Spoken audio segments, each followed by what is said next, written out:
2024년 9월 24일 화요일 새벽기도에 오신 성도님들을 주님의 이름으로 환영합니다. 오늘 우리에게 주시는 하나님의 말씀은 열왕기하 12장 1절로부터 3절까지의 말씀입니다. 제가 가진 성경으로 구약성경 582면 열왕기하 12장 1절로부터 3절까지의 말씀을 제가 봉독하겠습니다. 예후의 제7년에 요아스가 왕이 되어 예루살렘에서 40년간 통치하니라. 그의 어머니의 이름은 시비아라 브엘세바 사람이더라. 요아스는 제사장 여호야다가 그를 교훈하는 모든 날 동안에는 여호와 보시기에 정직히 행하였으되 다만 산당들을 제거하지 아니하였으므로 백성이 여전히 산당에서 제사하며 분향하였더라. 아멘. 남유다의 8번째로 왕이 된 요아스는 아달랴의 뒤를 이어서 7살에 왕이 됐고요. 40년간 나라를 통치하게 됩니다.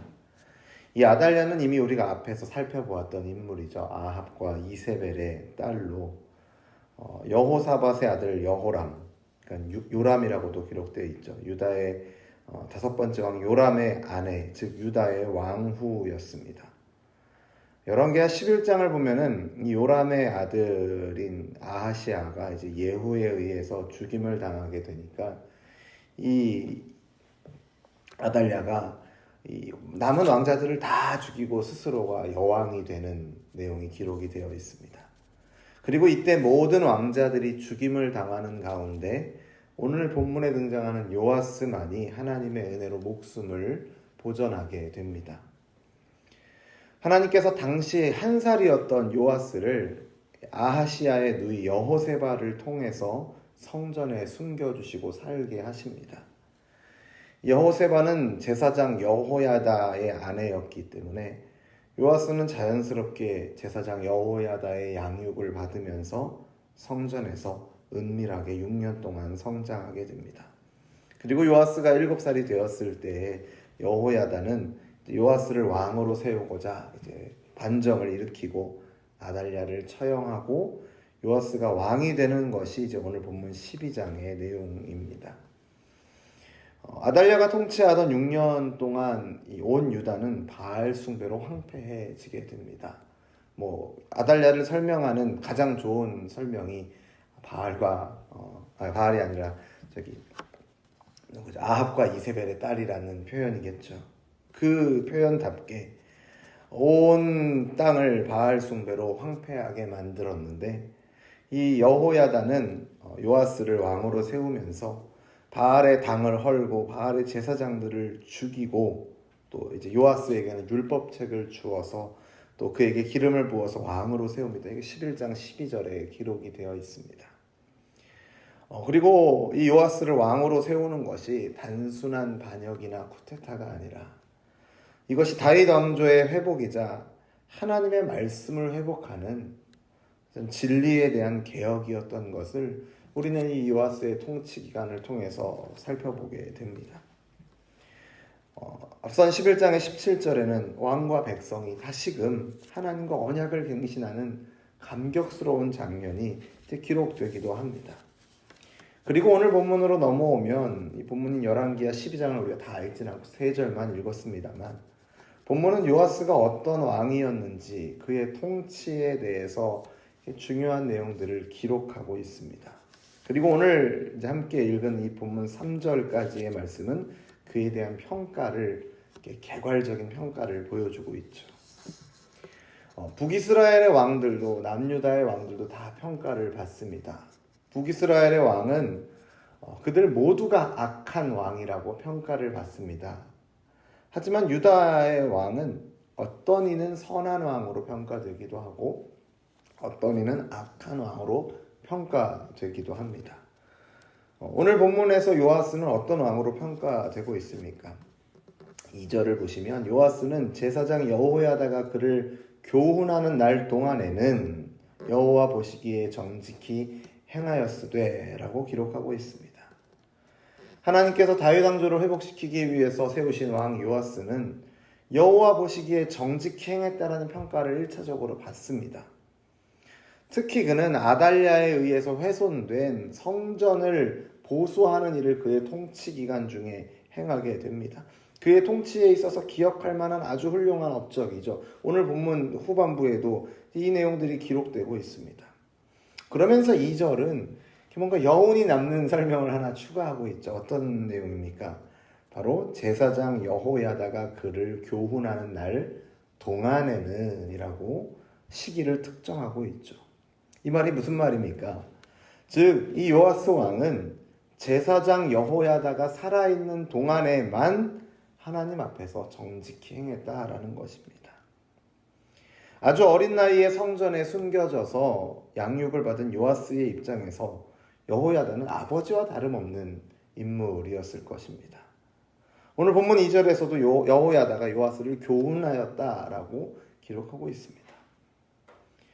일종의 육신의 아버지는 되지 못하겠지만 영적인 아버지의 역할을 했던 것이죠. 그런 영적인 아버지의 역할을 하는 여호야다가 살아있는 동안에는 하나님 보시기에 정직히 행하였으나 이어지는 3절에 뭐라고 기록하고 있죠? 다만 산당들을 제거하지 아니하였으므로 백성이 여전히 산당에서 제사하며 분향하였더라 라고 요아스의 통치를 두 부분으로 나누어서 설명을 해주고 있습니다. 오늘 본문인 열왕기하 12장에서는 이 내용이 정확하게 나타나고 있지는 않습니다만 같은 내용을 기록하고 있는 역대하 24장의 도움을 받으면 조금 더 이해하기가 쉬워집니다. 역대하 24장의 도움을 받아보면은 성전 수리 공사를 마치고 나서 여호야다가 130세의 나이에 이제 죽게 됩니다. 여호야다가 이제 성전 수리 공사를 다 마치고 130세에 죽습니다. 그리고 나서 여호야다가 죽은 후에 어떤 일이 일어나냐면 유다의 방백들이 와서 왕에게 절을 하고 왕에게 이제 막 여러 가지 이야기들을 합니다. 그리고 성경은 뭐라고 기록하냐면 요아스 왕이 하나님 여호와의 전을 버리고 아세라 목상과 우상을 섬기게 되었다라고 오늘 본문 2절과 3절에서 말하는 내용을 조금 더 풀어서 우리에게 설명을 해줍니다. 그런 요아스 왕, 하나님의 전을 버리고 아세라와 우상을 섬기게 되는 그런 요아스 왕을 하나님께서는 가만히 내버려 두지 않으시고 선지자를 그에게 보내셔서 돌아오게 하려고 하십니다. 하지만 요아스는 듣지 않습니다. 심지어는 하나님의 영이 여호야다의 아들 스가랴를 감동시키셔서 요아스의 죄를 지적하게 하십니다.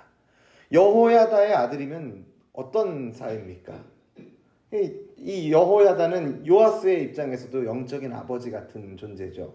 그러니까 함께 양육을 받고 아마도 나이 차이가 어떻게 되는지 모르겠습니다만 아마도 함께 형제와 같이 자란 사이일 텐데 이 요아스는 자기의 죄를 지적하는 여호야다의 아들 스가랴를 성전 뜰 안에서 살해하는 죄를 짓기도 합니다. 이러한 그의 우상 숭배와 그같이 저지르는 이러한 범죄에 대해서 하나님께서 징계하시는 내용이 오늘 본문 17절에 기록되어 있는 내용으로 이어지는 것이죠. 그때에 아람 왕 하사엘이 올라와서 이 유다를 공격하는 겁니다. 열왕기하 12장에서는 자세히 기록되고 있지 않습니다만 24장, 역대하 24장에 따르면 요아스는 이 공격에서 큰 부상을 입게 됩니다. 그리고 이 위기를 모면하기 위해서 그의 조상들이 구별하여 드린 성물과 자기가 구별하여 드린 성물 또한 여호와의 성전 곳간과 왕궁에 있는 금을 다 가져다 주고 나서야 아람 왕을 겨우 물러가게 합니다. 아람 왕 하사엘은 성전과 왕궁의 금을 다 긁어서 주고 나서 겨우 물러가게 했지만 요아스는 결국 신하들에 의해 죽임을 당하게 되고 그의 아들 아마샤가 그를 대신해서 왕이 되는 것으로 역대하 24장과 오늘 본문 열왕기하 12장이 마무리가 됩니다. 제가 오늘 본문을 이렇게 보통 새벽에 설교할 때 이렇게 짧게 읽고 설교하는 일이 보통 없는 것 같습니다. 그런데 이 2절과 3절이 주는 여운이 너무나도 커서 제가 참 더 뒤에 내용들을 살펴보지 못했던 것 같습니다. 오늘 본문을 읽으면서 또 말씀을 준비하면서 제 머릿속에 자리 잡았던 단어는 딱 하나였습니다. 신앙의 바른 전수였습니다. 신앙의 교육과 신앙의 전수는 성경이 매우 강조하고 자주 언급하고 있는 내용이죠. 쉐마라고 알려진 신명기 말씀이 대표적인 예가 될 것입니다. 어린 나이에 왕이 된 요아스에게는 그를 바른 길로 인도할 현명하고 믿음직한 아버지와 같은 제사장 여호야다가 있었습니다. 요아스도 그의 교훈을 청종하고 받아들였기에 그의 통치에 대해서 하나님의 보시기에 정직했다라고 인정받을 수 있었던 것이죠. 그런데 잘 듣고 잘 따른 것 같지만 정작 그를 교훈하는 여호야다가 죽고 사라지게 되었을 때 요아스가 참으로도 빠르게 타락의 길로 행했던 것을 보면 요아스에게 하나님은 여호야다의 하나님이었을 뿐 자기 자신의 하나님은 아니었겠구나라는 생각을 갖게 됩니다. 외형적으로 따르는 것도 무시할 수 없는 부분이죠. 요아스가 그렇게 여호야다의 가르침을 겉으로 따른 것에 대한 긍정적인 평가를 성경이 분명하게 기록하고 있습니다. 역대기에도 그의 이 긍정적인 평가와 그의 안타까운 내용들을 함께 기록하고 있습니다. 오늘 우리에게도 마찬가지죠. 외형적인 것들, 사실 우리는 그의 내면과 외형을 우리는 볼 수 있는 건 외형적인 것밖에 없기에 외형적인 것을 보고 평가를 하거나, 사실 우리가 평가를 해서도 안 되겠지만 그가 참 잘 자라고 있구나, 우리의 자녀들이 잘 성장하고 있구나를 이렇게 가늠해 볼 수 있는 것이죠. 근데 더 중요한 것은 그가 듣고 따라왔던 것이 성령의 도우심으로, 성령의 역사로 자기의 신앙이 되고 자기의 고백이 되는 것이 반드시 있어야 한다라는 것입니다. 이 자리에 계신 성도님들도, 또 온라인으로 말씀을 들으시는 성도님들도 다 자녀들을 양육하시는 성도님들이 많이 계실 거라고 생각을 합니다.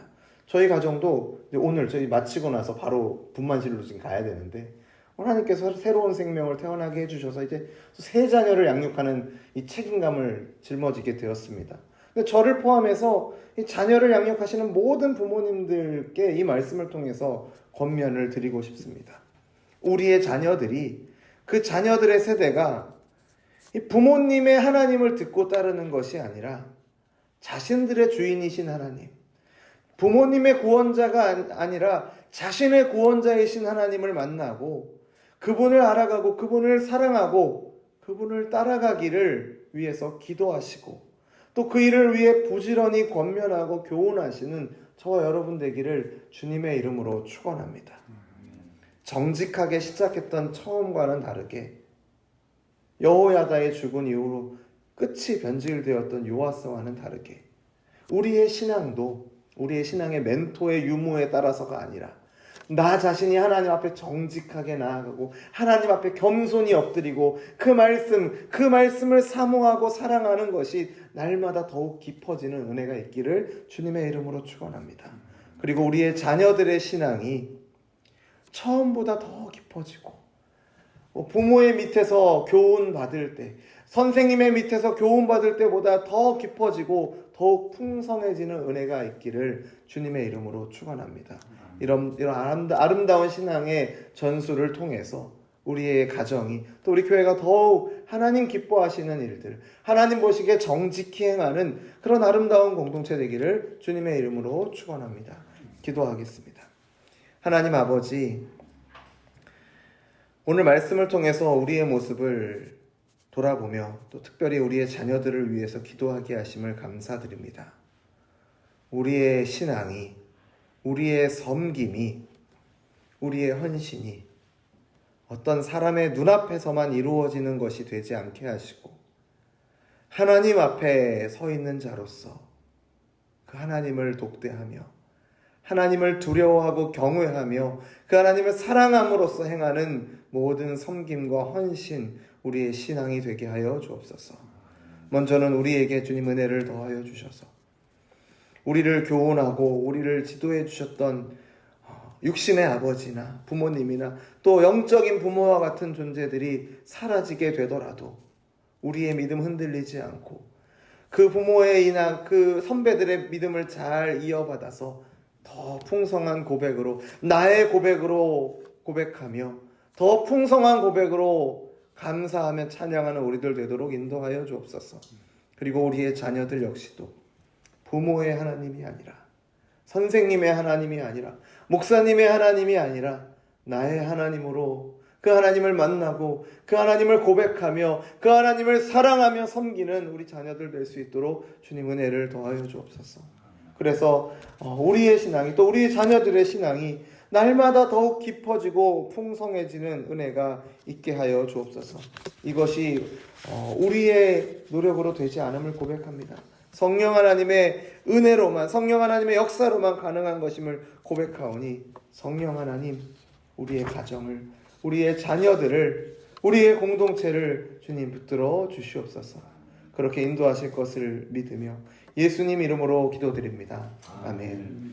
우리 주 예수 그리스도의 은혜와 하나님 아버지의 사랑과 성령 하나님의 교통하심이 우리의 신앙이 날로 더욱 깊어지고 풍성해지기를 바라며, 그리고 우리의 자녀들 역시도 그들의 입술로 나의 하나님을 고백하며 더욱 깊고 풍성한 신앙의 자리로 나아가기를 소원하는 우리 열린비전교회 모든 성도들과 우리의 삶의 걸음 가운데, 우리의 자녀들의 신앙의 걸음 가운데 이제로부터 영원토록 항상 함께 있어일지어다. 아멘.